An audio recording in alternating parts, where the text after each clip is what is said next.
오늘 저는 여러분과 함께 이 Keep Going이라고 하는 제목으로 함께 말씀을 나누기를 원합니다. 여러분, 우리 어린 시절 친구들과 재미있게 놀다가 혹시 실수로 유리창을 깨보신 적이 있으십니까? 유리창을 깼거나 혹시 화분을 깨었을 때 여러분, 우리는 당장 어떻게 해야 됩니까? 그 화분을 고쳐놔야 됩니까? 그 새 유리창을 빨리 구입하러 가야 됩니까? 아니죠. 집주인한테 이야기해야 됩니다.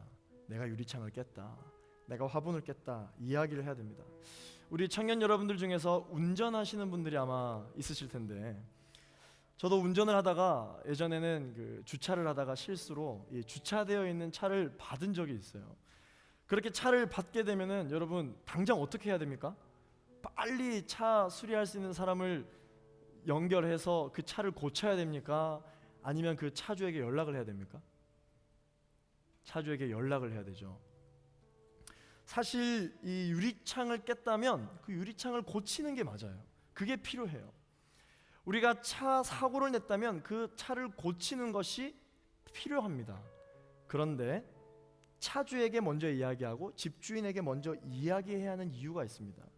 왜 이야기해야 됩니까? 그 물건의 주권이 그 주인에게 있기 때문이죠. 사랑하는 여러분, 우리 인생에 문제가 생겼습니다. 여러분, 어떻게 해야 할까요? 먼저 그 문제를 해결하기 위해서 발버둥 칠 것이 아니라 주인에게 먼저 말해야 됩니다. 우리의 인생의 주인은 누구시죠?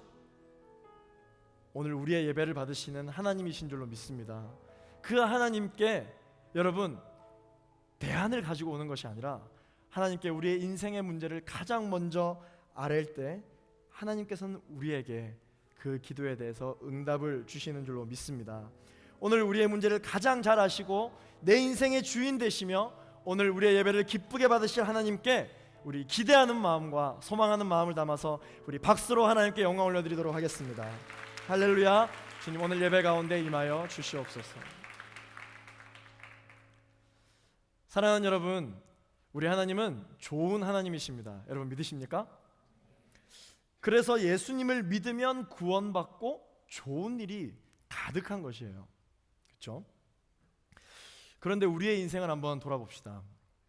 우리의 인생을 돌아보면 하나님이 정말 나와 밀접하게 함께 해주고 계시다라는 것을 여러분 자랑스럽게 이야기하실 수 있으십니까? 여전히 갈등이 있고 여전히 길을 찾지 못해 방황하고 있습니다. 그리고 날마다 우리의 고민은 끊어지지가 않죠. 특히 우리 인생에 큰 변화가 있을 때, 큰 결단이 필요할 때 우리는 더욱 불안해합니다. 예수님을 잘 믿고 있음에도 불구하고 이러한 방황과 고민은 그치지가 않습니다. 오늘 우리가 함께 읽은 이 에베소서는 바울의 옥중서신 중에 하나입니다. 옥중서신은 여러분 4권으로 이루어져 있습니다. 에베소서, 빌립보서, 골로새서, 빌레몬서, 이렇게 4권으로 이루어져 있는데, 이 바울이 제3차 선교 여행 지역인 에베소 사역을 마치고 예루살렘에서 이 천부장에게 잡혀버리고 맙니다. 그래서 로마 감옥으로 이송되게 되죠. 바울은 감옥에 갇힌 중에서도 이 자신이 양육하고 있던 교회와 성도들을 향해서 중보하는 것을 잊지 않았어요. 오늘 우리가 함께 읽었던 이 본문 역시 바울이 에베소 교회 공동체 성도들을 향해서 하나님께 올리는 중보 기도 내용입니다. 여러분, 바울이 어떤 사람입니까? 바울이 예수를 믿는 자들을 감옥에 넣기 위해서 다메섹으로 가던 도중에 예수님의 음성을 듣고 변화된 사람이지 않습니까? 이 바울이 다메섹으로 가는 길 위해서 예수님을 만나고 변화받아서 복음 전도자로 영광스럽게 살고자 자신의 인생을 계획했을 것입니다. 내일은 무엇을 하고 나중에는 어떻게 하고 여기에 사역하면 다음에는 여기를 가야 되겠다. 변화된 자신의 인생 가운데 감사함으로 분명 자신의 인생을 계획했을 것입니다. 그런데 여러분, 이게 웬 말입니까? 바울이 지금 어디 있습니까? 바울이 감옥에 있어요. 무엇이 어디서부터 잘못되었는지는 모르겠지만 잘못돼도 한참 잘못된 상황인 것만 같을 거예요. 왜냐? 감옥은 크게 잘못한 사람이 가는 곳이니까. 바울이 감옥에 갇혔을 때 내가 무엇을 잘못했을까 생각할 수 있지 않았을까요? 바울의 그 인생 계획, 주님을 만나고 완전히 변화된 인생 가운데 자신의 인생을 계획했을 것인데 그 계획 안에서 감옥을 가는 그 계획이 있었을까요? 누가 감옥 가는 것을 계획 잡습니까? 아무도 감옥 가는 것을 계획 잡지 않습니다. 바울의 계획에도, 인생 계획에도 감옥에 가는 것은 계획에 없었을 것입니다. 그런데 지금 주님 부르신 그 길을 따라만 왔을 뿐인데 바울은 지금 감옥에 갇혀버리고 말았습니다. 이와 같은 상황에 놓였을 때 바울은 어떻게 했는가? 바울은 지금 자신의 인생의 큰 변화와 전환점 가운데 있습니다. 바울은 이러한 순간이 왔을 때 항상 하는 두 가지 기도 습관이 있는데 어떻게 기도했는지를 오늘 본문 말씀을 통해서 우리가 한번 살펴보기를 원합니다. 우리 15절 말씀과 16절 말씀을 같이 한번 읽어보도록 하겠습니다. 시작. 그러므로 주 예수 안에 있는 여러분의 믿음과 모든 성도들을 향한 사랑의 소식을 나도 듣고 내가 기도할 때마다 여러분을 생각하며 여러분으로 인해 감사하기를 그치지 않습니다. 첫 번째 바울의 기도 습관은 바울은 변화의 순간에도 감사하기를 그치지 않았다라는 것입니다. 이 바울이 쓴 옥중서신 아까 네 권을 소개해드렸는데 이 네 권 모두가 다 감옥에 갇혔을 때 쓴 글들입니다. 이 옥중서신의 1장, 그러니까 옥중서신을 쓸 때, 편지를 쓸 때 가장 먼저 바울이 뭐라고 이야기했는지를 쭉 한번 비교해보고 살펴보면 공통점이 있습니다. 바울은 변화와 위기의 순간이 왔을 때 항상 감사 기도하는 것을 그치지 않았다라고 하는 것이죠.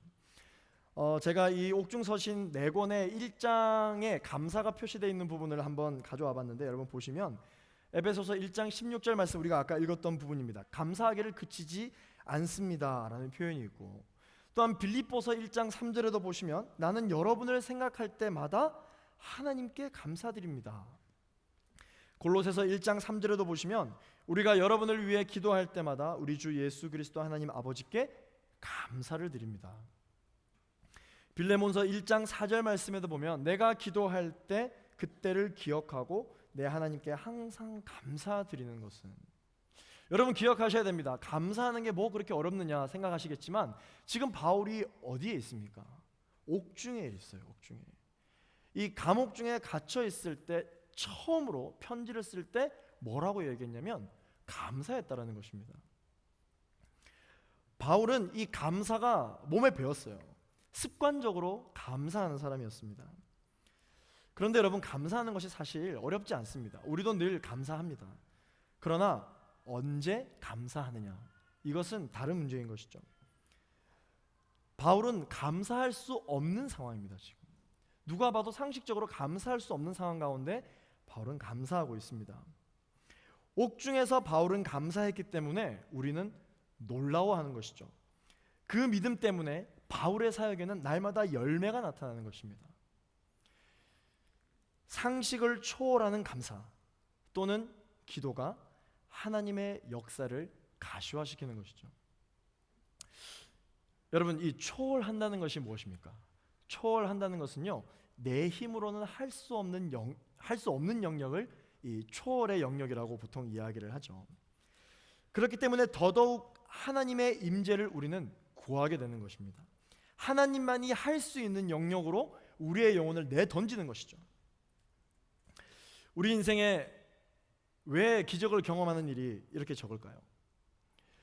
아마 저뿐만이 아니라 여기 함께 예배하러 오신 모든 제이프의 청년 한 사람 한 사람이 신앙생활을 하면서 성경에 기록되어져 있는 기적과 같은 것들을 아마 경험하기를 원하실 것입니다. 그런데 우리의 인생을 돌아보면 사실 하나님이 이렇게 역사하셨어. 하나님이 나의 인생 가운데 이러한 기적을 보여주셨어 라고 하는 기적과 그러한 간증거리들을 한번 생각해 보면은 너무 적어요. 없습니다. 그러면 여러분, 우리 인생 가운데 왜 이렇게 우리는 기적을 경험하는 일이 적은 것일까? 왜 우리는 간증거리가 적은 것일까요? 지금 너의 인생 가운데 하나님의 살아계심을 증명해봐라 라고 누군가 이야기한다면 왜 우리는 벙어리가 되는 것일까요? 그것은 바로 우리가 상식을 뛰어넘는 기도는 하지 않기 때문에 그렇습니다. 우리가 생각했을 때 응답될 수 있을 것만 같은 기도를 하다 보니까 응답을 해주셔도 놀랍지 않은 것이죠. 그럴 수 있다. 응답이 되었네. 감사하네. 끝인 것입니다. 여러분, 감동은 어떨 때 받는 것입니까? 예상치 못한 은혜가 있을 때 감동이 있는 것이죠. 우리가 언제 놀랍니까? 우리가 언제 무릎을 칩니까? 우리가 예상치 못한, 우리가 생각도 해보지 못했던, 우리의 경험과 우리의 노하우로는 차마 계획할 수 없었던 것들을 우리가 경험하게 될 때 놀랐다라고 이야기하고 감동을 받았다라고 이야기합니다. 그렇기 때문에 우리의 인생 가운데 놀라운 하나님을 많은 사람들에게 전하고 간증을 하기 위해서 필요한 것은 무엇이냐면 상식을 초월하는 기도가 우리의 기도의 가운데 있어야 된다는 것입니다. 여러분, 아멘이십니까? 여러분, 한번 생각해 보세요. 여러분이 만약 지금 억울하게 감옥에 붙잡혀 들어갔어요. 붙잡혀 들어가서 가족들에게 편지를 씁니다. 종이 한 장 바닥에 놓고 잘 나오지도 않는 펜으로 이렇게 편지를 씁니다. 여러분들은 만약에 억울하게 감옥에 갇혀서 가족들에게 편지를 쓴다면 첫 문장을 뭐라고 쓰시겠어요? 여러분은 뭐라고 쓰시겠어요? 저도 한번 생각해 봤습니다. 날 좀 여기서 빼내달라 라고 쓰지 않았을까? 나 너무 억울하다. 나 그렇게 잘못한 게 없다. 아니면 내가 좀 형량이 좀 감소되게 해달라. 내가 아는 지인이 누가 있는데 좀 소문해서 날 좀 여기서 빼달라. 나를 도와줄 수 있는 사람 우리 가족밖에 없다. 이런 메시지를 하지 않았을까? 적지 않았을까? 생각해 봅니다. 감옥은 너무 좀 여러분 경험이 안 될 수도 있겠지만, 공감이 안 될 수도 있겠죠. 우리 형제들 같은 경우에는 군대를 또 다 다녀와 보지 않았습니까?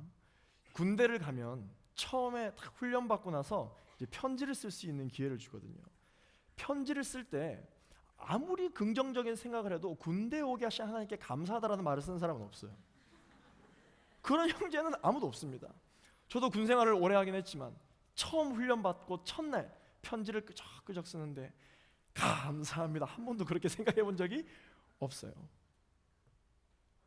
군대에서도 그런데 설령 우리가 억울하게 감옥에 갇히면 여러분 첫 소지를 뭐라고 쓸 수 있겠습니까? 근데 바울이 놀라운 것은 억울하게, 그것도 자신이 어떤 행위를 해서 억울한 게 아니에요. 복음을 전하다가 억울하게 감옥에 갇혔는데 첫 소절이 뭐라고 하느냐? 감사하다 하고 있습니다. 그리고 이 에베소서 전반적으로 전체를 다 살펴봐도, 아무리 꼼꼼히 살펴봐도 하나님 오늘 나의 환경과 처지를 바꿔달라, 나를 여기서 꺼내주실 줄을 믿습니다, 하나님 전능하신 분이십니다, 이러한 대목이 한 구절도 없어요. 한 소절도 없습니다. 자신의 무죄를 호소하는 대목을 찾아볼 수가 없어요. 일반적으로 우리는 이 상황이라면 어떤 기도가 여러분 나오겠습니까? 좀 긍정적인 기도를 바꾼다 할지라도 하나님, 그래요, 제가 감옥에 왔습니다, 좋은 간수장을 만나게 해 주옵소서, 이런 기도 하지 않을까요? 상식적이잖아요. 같은 방 동료들이 나를 너무 괴롭히지 않게 해달라, 좋은 환경을 허락해 주셔서 끼니만큼은 거르지 않게 해 주십시오. 이 정도 기도는 충분히 상식적인 선 안에서 우리가 이해될 수 있는 부분입니다. 그럼에도 불구하고 바울은 이런 기도도 하지 않습니다. 바울이 놀라운 이유는, 바울의 사역마다 열매가 맺혀지는 이유는 결정적인 순간에 바울은 구별된 기도를 드렸다. 이 구별된 기도가 사람의 마음만 감동시킬 뿐만 아니라 하나님의 마음마저도 감동시켜서 기도를 응답하시고 또한 사역의 열매를 맺게 하시는 것이죠. 17절 말씀을 우리 같이 한번 읽어보도록 하겠습니다. 시작. 우리 주 예수 그리스도의 하나님 영광의 아버지께서 여러분에게 지혜와 계시의 영을 주셔서 하나님을 알게 하시기를 기도합니다. 이 바울의 두 번째 기도 습관이 있었습니다. 그것이 무엇이냐면 바울은 변화의 순간에도 하나님을 더 알기를 원했다라는 것입니다. 제가 청년 시절에 저를 양육해 주시던 목사님께서 해주셨던 말씀이 기억납니다. 하루는 목사님이 아침에 출근할 준비를 하고 계셨는데 좀 몸살할 기운이 좀 있으셨다라고 해요. 그래서 또 사역의 여러 가지 부분들이 좀 진행되어지지 않아서, 원한대로 진행되어지지 않아서 좀 지쳐 있었다라고 합니다. 그러다가 이 출근을 준비하는데 아침에 문득 이런 생각이 들었다고 합니다. 다시 20살 때로 돌아갈 수만 있다면 얼마나 좋을까? 다시 그 옛날 내가 가장 화려했던 시절로 돌아갈 수만 있다면 얼마나 좋을까? 그런 생각을 한번 해보셨다라고 합니다. 그런 생각을 하다 보니까 지나온 시간들이 후회가 되더라는 것이죠. 아, 내가 왜 이렇게 체력이 떨어졌지? 좀 평소에 운동을 할 걸. 지금 나의 이 삶을 만족하지 못하고 있는데, 젊은 시절에 조금 더 공부할 걸, 조금 더 열심히 살 걸, 조금 더 시간을 아낄 걸이라는 생각이 머리를 스치듯 지나갔었다라고 합니다. 다시 내가 내 과거로 돌아갈 수만 있다면 얼마나 좋을까? 그런 생각을 하다가 옆에 이제 같이 옆에 계셨던 어머님 권사님이 이 아픈 허리를 이렇게 두드리면서 찬양을 부르고 계셨대요. 그러면서 빨래를 계시면서 혼잣말로 이야기를 하셨다라고 합니다. 아이고, 이제 나이가 드니까 허리가 아파서 새벽기도 가는 것도 쉽지가 않다, 이렇게 혼잣말로 이야기를 하셨다라고 해요. 마침 목사님이 과거로 돌아갔으면 좋겠다라는 고민을 하고 있었기 때문에 어머님 권사님에게 이렇게 물어보셨대요. 어머니, 젊었을 때로 다시 돌아가고 싶지 않으세요? 젊었을 때로 다시 돌아가서 이 체력이 다시 이렇게 회복이 되어지면은 새벽기도 가는 것도 전혀 어렵지 않으실 텐데, 돌아가고 싶다면 언제로 돌아가고 싶으시냐? 지금 그렇게 허리가 안 좋으신데 언제로 돌아가고 싶으냐? 그렇게 물어봤다라고 합니다. 그랬더니 어머니가 이렇게 이야기를 하셨다고 합니다. 지금껏 살아오면서 알게 된 하나님을 나는 그때로 돌아간다면 다시 알 수 없을 거야. 나는 지금 내 몸이 불편하더라도 다시 옛날로 돌아가고 싶지 않다. 왜냐하면 지난 세월간 씨름하면서 하나님께 기도하면서 알게 됐던 하나님의 그 성품들이 나에게는 너무 귀하기 때문에 다시 그 하나님을 몰랐던 옛날로 돌아가고 싶지 않다. 비록 몸은 불편하지만 나는 지금 하나님을 이만큼 아는 것에 너무 감사하다라고 그렇게 이야기를 했다라는 것이에요. 목사님이 뒤통수를 딱 맞는 것 같더래요. 그렇구나. 내가 누리고 싶은 여러 가지보다 하나님을 더 많이 알아가는 것이 어쩌면 더 중요할지 모르겠다라는 그러한 고백을 하시는 것을 들었었습니다. 이 세상에 그 어떤 것보다도 주 여호와 하나님을 아는 것만큼 귀한 것이 없는 줄로 믿습니다. 바울의 인생에도 여러분 어려움이 찾아왔어요. 하루라도 빨리 더 많은 사람들에게 예수가 그리스도이심을 전해야 하는데 계획에도 없었던 감옥이 바울의 앞을 가로막습니다.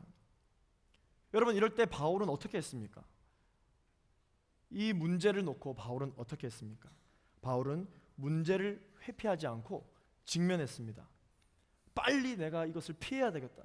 어떻게 해서든지 빨리 이곳을 벗어나야 되겠다 라고 생각하지 않고 바울은 정확하게 현 상황을 직면했다라고 하는 것입니다. 만약에 바울이 자기 인생에 찾아온 문제를 회피하려고 했다면 아마 이렇게 기도했을 거예요.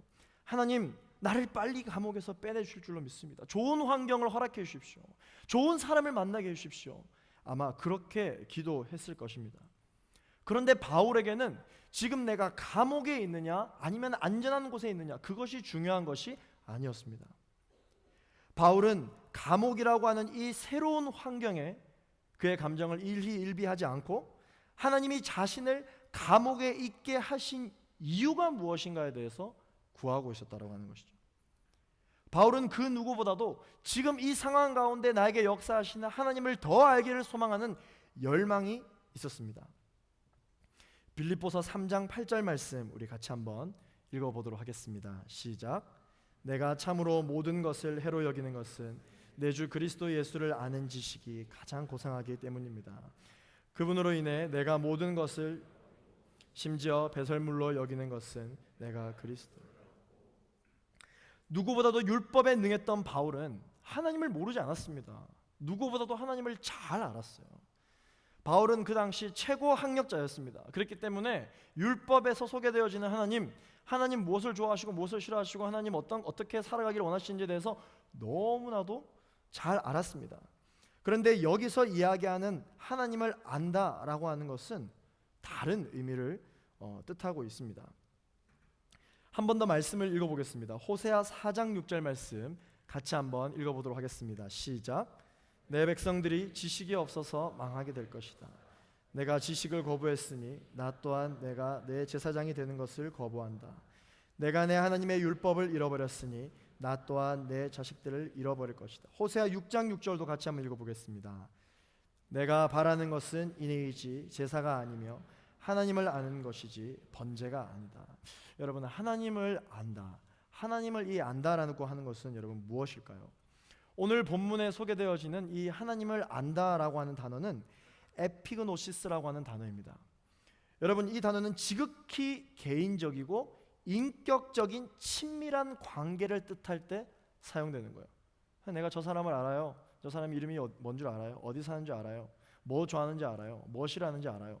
이 정도로 그치는 것이 아니라 그의 고민이 무엇이고 그가 지금 무엇 때문에 힘들어하고 아파하고 무엇 때문에 기뻐하는지에 대한 그런 친밀한 관계를 뜻하는 것입니다. 그렇기 때문에 하나님을 알기를 원한다, 하나님을 더욱 알기를 원한다, 알되 더 알기를 원한다라고 이야기하는 이 바울의 고백은 하나님과 더 친밀하기를 원한다라고 하는 것이죠. 하나님과 얼마나 친밀하기를 원하냐면 지금 내가 감옥 가운데 있는 이 상황 가운데서도 왜 하나님이 나를 이곳에 오게 하셨는지 나는 그분을 신뢰한다. 왜냐하면 그분과의 나와의 관계는 친밀하기 때문이다. 바울은 하나님을 알되 더 알기를 원하는 그러한 열망이 있었습니다. 이 하나님을 아는 것은 우리가 성경을 읽거나 어떠한 인간적인 탐구를 통해서 얻어지는 것이 아닙니다. 여기서 이야기하는 이 에피그노시스라고 하는 하나님의 알다는 완벽하게 성령의 역동적인 역사를 통해서만 알 수 있는 그러한 하나님의 알을 이야기하고 있습니다. 성령께서 깨닫게 해주시는 하나님에 대한 알미란 다음에 세 가지를 가능케 하는데 우리가 함께 읽어보도록 하겠습니다. 우리 18절 19절 말씀을 같이 한번 읽어보도록 하겠습니다. 시작. 그가 여러분의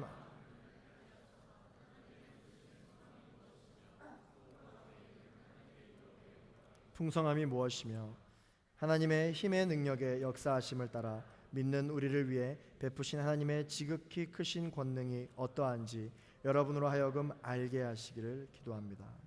우리가 탐구해서 아는 알미 아니라 성령께서 깨닫게 해주시는 하나님의 알을 통해서 우리는 세 가지가 가능케 됩니다. 첫 번째, 하나님을 알면 부르심의 소망이 무엇인지를 깨닫게 됩니다. 부르심의 소망이란 무엇일까요? 로마서 5장 5절 말씀을 같이 한번 읽어보겠습니다. 시작. 이 소망은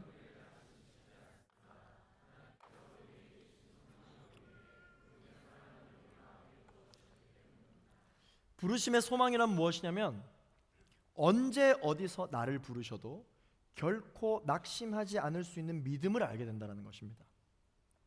바울에게는 성령께서 깨닫게 해주시는 이 부르심의 소망이 있었기 때문에 하나님이 나를 부르셨다라고 하는 이 정확한 확신이 있었기 때문에 비록 감옥에 있다 할지라도 하나님이 나를 이곳으로 부르셨음을 믿는다라고 하는 확신이 있기 때문에 낙심을 하지 않는 것입니다. 사랑하는 여러분, 오늘 이곳에 직장으로 인하여서 혹은 가정으로 인하여서 낙심하고 계신 분 계십니까? 오늘 이 예배를 통해서 부르심의 소망을 정확하게 깨달을 수 있는 귀한 시간이 되기를 소망합니다. 이 부르심의 소망의 확신을 가지고 있으면 우리는 낙심치 않습니다. 왜냐? 우리가 생각했을 때는 감옥이 나에겐 저주인데, 감옥이 나에게 불행인데 하나님의 계획하심 아래에 있다면 이 감옥도 하나님의 계획하심 아래에 있는 축복임을 믿을 수 있기 때문이죠. 그렇기 때문에 낙심할 수 없는 것입니다. 부르심의 소망을 깨달으면 나의 인생의 시험과 환난이 찾아오는 이유를 알게 되는 것이에요. 우리의 인생에 여러 가지 고민들이 있는데 왜 이 고민을 하나님께서 허락하셨는지 여러분, 이 이유를 알아야 할 책임이 있습니다.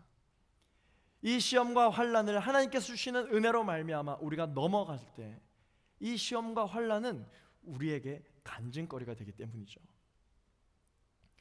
둘째로, 하나님을 알면 어떤 일이 가능케 되는가? 하나님의 유업의 영광의 풍성함이 무엇인지를 깨닫게 됩니다. 믿음의 사람이 낙심하지 않고 달려갈 수 있는 이유는 예수 이름으로 기도하는 순간 하늘에 차곡차곡 쌓이고 있는 우리의 유업이 있음을 알게 되기 때문이에요. 우리는 어쩌면 이 땅에서 우리의 유업을 얻기를 원할 것입니다. 하나님, 나의 부르심이 어디에 있습니까? 하나님, 하나님께서 허락해 주신, 하나님께서 계획해 주신 직장이 도대체 어디입니까? 라고 아마 여러분 많이 기도하고 계실 것입니다. 그런데 가만 생각해 보면 혹시 그 기도에 대한 기도 응답이 평생 아무 걱정하지 않고 일할 수 있는 평생 직장, 이 평생 직장이 주어지면 여러분 기도는 응답된 것입니까? 아닐 수도 있습니다.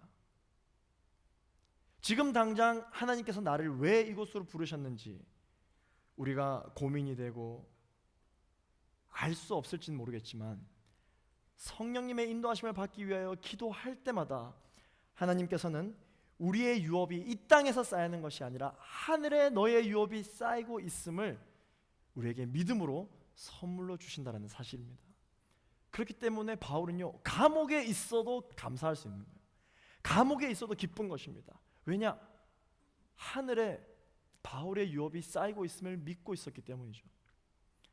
사랑하는 여러분, 우리가 예수 그리스도 이름으로 기도하며 나아갈 때마다 우리의 유업이 하늘나라에 차곡차곡 쌓이고 있는 줄로 믿습니다. 그 유업에 대한 확신, 그 믿음이 성령의 역사하심으로 말미암아 여러분 가운데 가득할 때 우리는 넘어지지 않는 것입니다. 대청 사역을 하다가 보면 이제 우리가 아웃리치를 이제 곧 시작하게 될 테고, 또한 교육자로 있으면 여러 가지 큰 사역들을 하게 될 때가 있습니다. 오늘 이 J4U에서 제가 설교하게 된 이것도 이번 주에 저에게 있어서는 굉장히 큰 사건이었어요. 눈을 감아도 생각나고, 눈을 떠도 생각나고, 밥 먹을 때도 생각나고, 화장실 갈 때도 생각나고, 이 시간만 생각이 나는 거예요. 하나님께 이러한 큰 사역이 있을 때마다 기도를 합니다. 하나님, 어떻게 해야 됩니까? 하나님, 어떤 사역을 어떻게 해야 탁월한 예배로 주님 앞에 올려드리고 하나님께서 기뻐하실 수 있습니까? 여러 가지 고민들이 머리에 왔다 갔다 해요. 그럴 때마다 하나님께 항상 묻습니다. 하나님, 내가 어떤 예배를 드려야 주님 기뻐 받으십니까? 그렇게 기도합니다. 그런데 참 하나님 놀라운 것은 기도할 때마다 저에게 주시는 응답이, 사랑하는 아들아, 그 어떠한 탁월한 예배보다 나는 너를 원한다. 나는 너의 예배를 원한다. 나는 너의 진심을 원한다. 난 너의 전심을 원한다. 우리 주님께서 말씀을 해주시는 거예요. 사랑하는 여러분, 우리가 신앙생활을 하면서 어떻게 해야 우리가 신앙생활을 탁월하게 할 것인가? 어떻게 해야 우리에게 맡겨진 많은 것들을 잘 감당할 수 있을까? 아마 여러분 많은 고민이 될 것입니다. 근데 여러분, 우리가 아무리 탁월한 사역을 한다 할지라도 그 사역을 받으시는 분은 누구십니까? 우리 하나님이시지 않습니까? 여러분, 하나님이 어떤 분이세요? 하나님이 어떤 분이세요? 우리 하나님은요, 어떤 분이시냐면 365일 24시간 어마어마한 영혼들이 모여있는 천국의 예배를 날마다 받으시는 분이시거든요. 천국 찬양팀의 찬양팀 여러분 몇 명 될까요? 천국 찬양팀 콰이어 몇 명 될까요? 천국에서는 예배 드릴 때 누가 설교할까요? 천국에서는 예배를 한다면 여러분 어떻게 기획돼서 어떤 퍼포먼스로 여러분 예배를 드릴까요? 그러한 예배를 날마다 받으시는 분이 우리 하나님이세요. 근데 그 하나님한테 우리가 뭐 얼마나 어떻게 탁월하게 해야 하나님께서 만족하시냐는 거죠. 아마 혹시 여러분들 여기서 과외를 해보신 적이 있으신 분들이 있을 겁니다. 그 과외를 해보면은 여러분 학생들이 배워온 것들을 가지고 나름 본인이 탁월하게 과제를 해오는 학생들이 있어요. 칭찬을 많이 해주죠.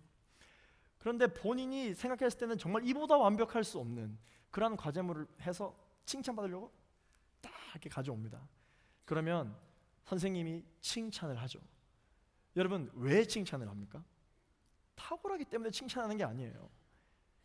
그 마음, 그 진정성, 그 열심을 칭찬하는 것이죠. 하나님 앞에 우리의 인생을 암울하게 탁월하게 내어드리려고 한다 할지라도 하나님을 만족시킬 수 없습니다.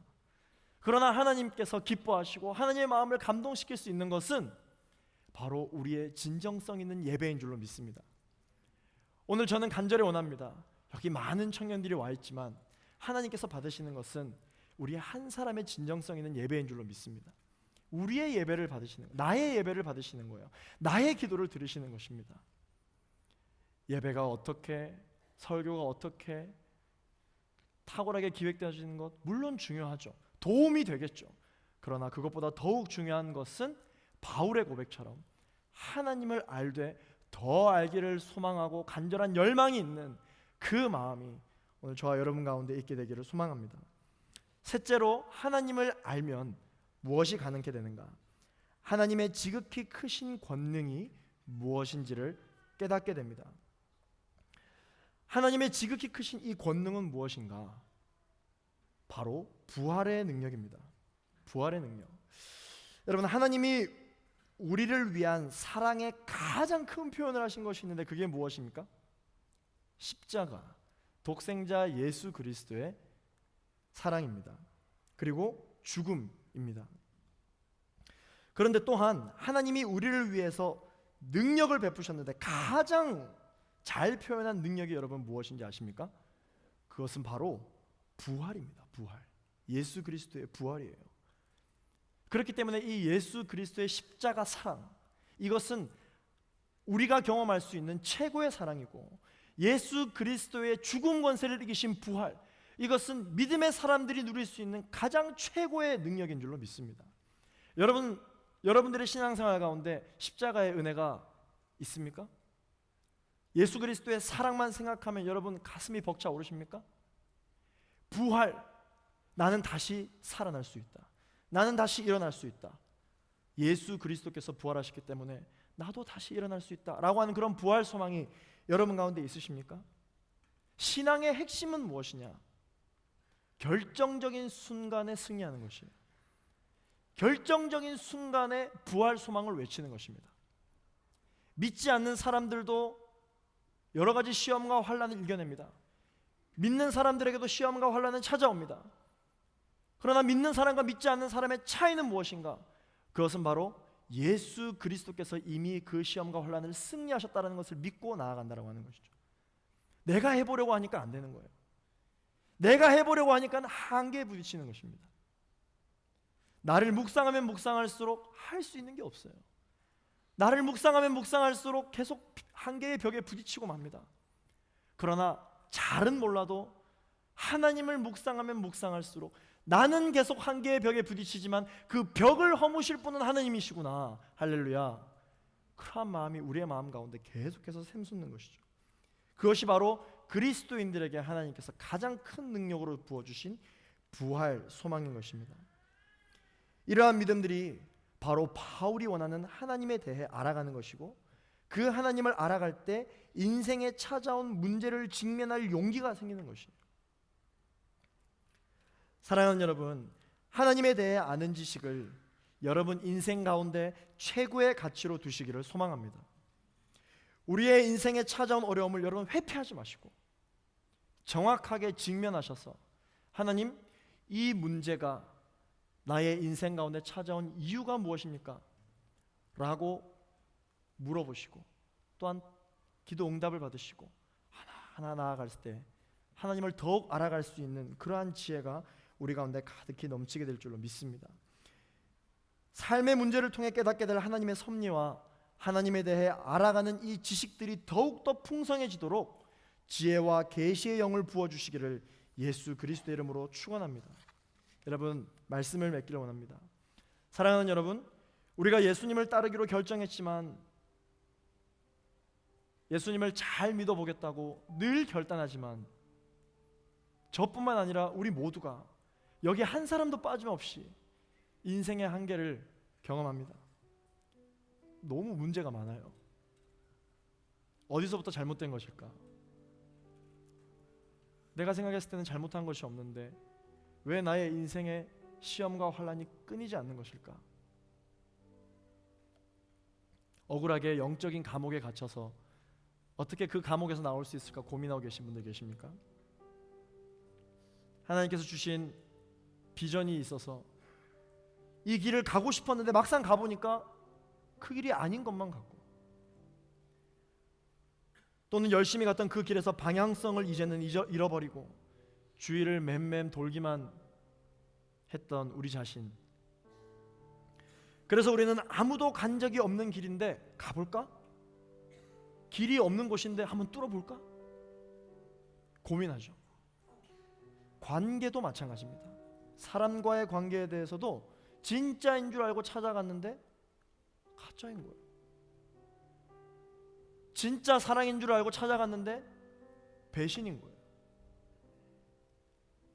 이제는 거듭되는 내면의 상처로 인해서 진짜를 봐도 가짜 같고 가짜를 봐도 확신이 생기지 않는 것이죠. 내 판단조차 이제 의심이 갑니다. 신앙생활은 어떻습니까? 보이지 않는 영적인 생활은 어떻습니까?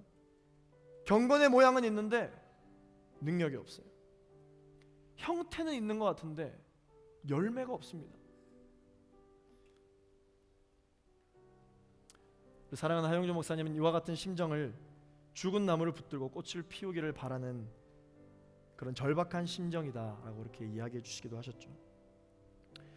우리가 지금 살아내고 있는 이 인생이 여러분 이와 같습니다. 우리가 어떻게 해야 됩니까? 하나님의 큰 그림을 믿고 여러분 발을 떼야 됩니다. 멈추지 말고 감사를 그치지 말고 감옥에 있다 할지라도 감사를 그치지 말고 계속 하십시오. 세상은 남들보다 빨리, 남들보다 더 멀리 가라고 그렇게 이야기를 합니다. 그러나 여러분, 하나님과 동행하는 발걸음은요 그렇게 가는 게 아니에요. 잘 모르는 겁니다. 하나님이 나에 대한 어떤 계획을 가지고 계신지 너무 잘 알고 싶지만 잘 모르는 거예요. 잘 모르지만 때를 따라 돕는 은혜로 내가 기도했을 때 하나님께서 나에게 주셨던 그 음성, 그 메시지, 그거 하나 붙들고 그거 하나 믿고 천천히 한 걸음씩 또 한 걸음씩 내딛는 것입니다. 그게 신앙생활입니다. 하나님의 큰 그림을 믿고 하나님의 마스터 플랜을 믿고 여러분 담대하게 전진하시고 감사를 그치지 않으시는 여러분 되시기를 소망합니다. 하나님을 이미 많이 안다라고 생각할지 모르겠지만 여러분 아니요, 여러분들이 아는 것보다 더 크고 위대하신 하나님이 여러분들을 기다리고 있어요. 그 사실 하나만으로도 여러분 너무 기대되지 않습니까? 오늘 하나님께서 이 예배 시간에 여러분 한 사람 한 사람에게 필요한 말씀들을 다 준비해 놓고 계세요. 그 말씀을 받아 누릴 때, 내가 그동안 몰랐던 하나님의 성품을 깨달아 알게 될 때 그 순간을 여러분 상상해 보십시오. 가슴 벅차지 않습니까? 우리가 매주 드려지는 이 J4U 예배가 하나님의 감동과 내가 그동안 몰랐던 하나님의 성품을 날마다 깨달아 알게 되어지는 그러한 놀라운 예배가 될 줄로 믿습니다. 모든 믿음의 선진들은 하나님께서 계획하심이 있다라는 것은 알고 있었지만 어떤 계획이 있는지 마스터 플랜을 확인하고 가지 않았습니다. 어떠한 믿음의 선배들도 어떠한 성경 인물들도 마스터 플랜을 보고 간 사람은 아무도 없습니다. 하나님께서 주셨던 약속의 말씀 그거 하나 붙들고 한 걸음 가는 것입니다. 한 걸음 가는 것이. 하나님 자체가 우리의 인생의 마스터 플랜입니다. 하나님 한 분이면 되는 것입니다. 오늘 예배 가운데 하나님 나에게 은혜를 주신다면 그 은혜 하나면 되는 것입니다. 주님 한 분만으로 만족할지어다. 주님 한 분만으로 만족할지어다. 주님이면 되잖아요. 다른 어떤 나의 마음을 감동시키고 다른 사람들에게 자랑할 수 있을 만한 어떠한 그러한 모습이 없다 할지라도 예배 때 주님 만나면 되는 거잖아요. 주님 한 분만으로 만족할 수 있는 그러한 신앙생활 하게 되는 저와 여러분 되시기를 소망합니다. 사랑하는 J4U 공동체 청년 여러분, 공동체와 우리 모두는 지금 현재 인생의 큰 변화와 전환점 가운데 있습니다. 수련회를 다녀오셨죠? 제2부 수련회 여러 수련회가 있었지만 이번 수련회가 매우 많은 인원과 큰 은혜가 있었다라고 그렇게 들었습니다. 수련회를 갔다 오고 나면 우리의 영적인 이 신앙생활에서도 큰 변화와 큰 전환점이 있습니다. 우리는 어쩌면 큰 변화 가운데 있습니다. 그리고 또한 오랫동안 함께했던 리더십과 이 공동체의 변화 가운데 저와 여러분이 지금 같은 출발선상에 있죠. 여러분 어떻게 해야 될까요?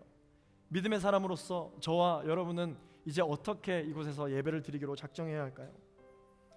우리가 서론에서 이야기했던 것처럼 우리의 인생에 변화가 발생하면 그 변화를 해결하려 하기보다 주인을 찾아가듯이 저와 여러분 우리 모두 하나님 앞에 계속해서 나아가는 것을 멈추지 말게 되기를 축원합니다.